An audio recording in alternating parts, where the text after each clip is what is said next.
What's up YouTube? It's Todd Horst here with Tasty Tracker, and today I just wanted to give a quick small update on the account, show you what's going on since I haven't made any trades in a while, so you haven't seen the progress. SPY today, basically both of my calls finally went green. Obviously this one down here has been hovering at 200% for a while, and with the move up, slowly approaching 300% here.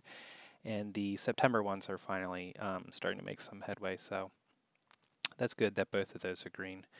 And then for the rest of the positions here, you can see I've sort of made it to pass this first hump, and I'm working on the second hump.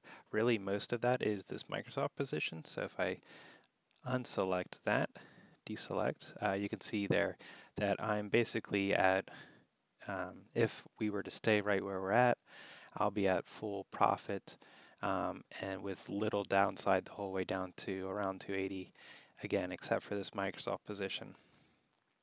So specifically for the upcoming expiration here in 17 days, 17 days, Costco well within our profitable area. That's why I lowered the sell limit to $10. Originally that was something more like 50 or 56 or something like that, and normally I would close out at 50% profitability. Right now I'm sitting at 64, but with such little amount of time left, I'll hold on for another couple days at least to close it around $10. But at this point I don't plan on closing it before $10. So then the next expiration is Apple and Microsoft, and again Microsoft throws that chart off a bit. Apple, we're in the pay range, and this is set for 50%. So we've got 60 more bucks or so to close that out. Today was sort of a iffy day. It was very flat overall, but we did end on a good note. So I'm hoping tomorrow we get another uptick in the market, but we'll see. So Microsoft. So this is for 45 days to expiration, and earnings is in 43 days. So I'm going to anticipate a run up in the price. Now IV will increase as well, but I'm hoping that the run up in price will be enough that it will either be able to close early just off the price movement, or it runs up so high that when earnings comes, whether it's a miss or not, even if it does drop down, it would still come back to a level that's above 190, which is what I need it to be. And combine that with IV going down, and that position should fare pretty well. So I'm not scared at this point, especially we're at 184. And so that's only another $5. I think that's very doable. And then LRCX, plenty of time, and we're well within our profit target,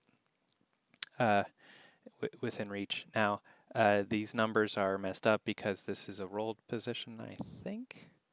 But either way, we got about $30 left to make before I'm satisfied with that, and we'll close it out. So Costco is right on the cusp of being able to be closed, and then I'll obviously make another position or two depending on what I can find. I've had a bunch on my other main account pop off recently, so I'm hoping here we can start getting some things moving again, but it has been a little bit slow, admittedly, maybe even slower than normal. So here's a look at all of the positions we have coming up.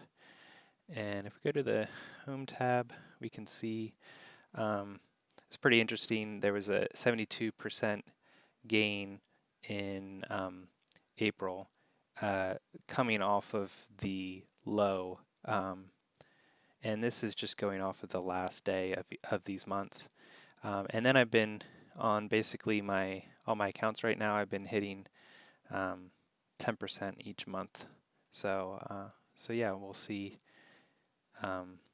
We'll see if that can continue going forward, or you know, before the crash, I was hitting 30 and 40% per month, um, but yeah, it's the that was also a steep incline for the couple months prior to the crash. So so that's probably why I was having outsized gains there.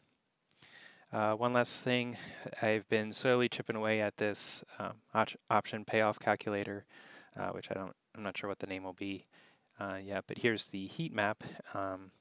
So I think this is pretty nice. You can see as you hover over, and I can expand the settings up here. So the symbol's VIX.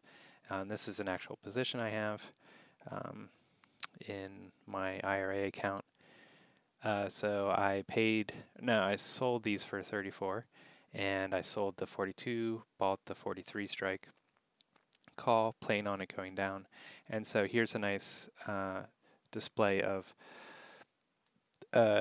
every day between the strikes of 30 and 55. So I can see here on July 26th, if the underlying price of VXX is 41, the position's value will be 35.